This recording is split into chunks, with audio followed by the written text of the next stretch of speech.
Next news.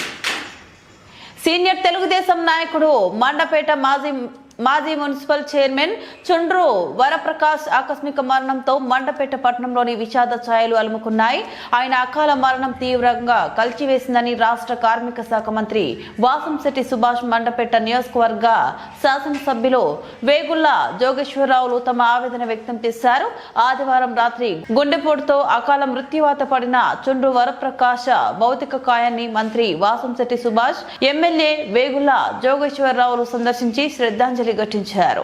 Municipal chairman గా చుండ్రు వరప్రకాష్ మండపేట పట్టణానికి చేసిన సేవలు మరవలేనివని ఇరువురు నాయకులు కొనియాడారు. చుండ్రు వరప్రకాష్ మరణంతో తెలుగుదేశం పార్టీ ఒక అంకిత భావంతో పనిచేసే నాయకుడిని కోల్పోయిందని ఇరువురు అన్నారు. ఆయన ఆత్మకు భగవంతుడు శాంతి చేకూర్చాలని ఆకాంక్షించారు. చుండ్రు వరప్రకాష్ మృతి తనకు వ్యక్తిగతంగా జీవితంలో కోలుకోలేని దెబ్బ అని ఎమ్మెల్యే వేగుళ్ల ఆవేదన వ్యక్తం చేశారు.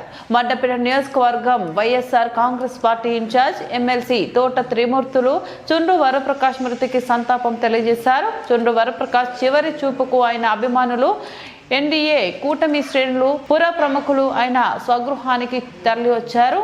ఆకస్మికంగా మృతి చెందిన చుండ్రు వరప్రకాష్ గౌరవార్థం సంతాప సూచకంగా మండపేట పట్టణంలో స్వచ్ఛందంగా దుకాణాలు, వాణిజ్య సంస్థలు మూసివేశారు.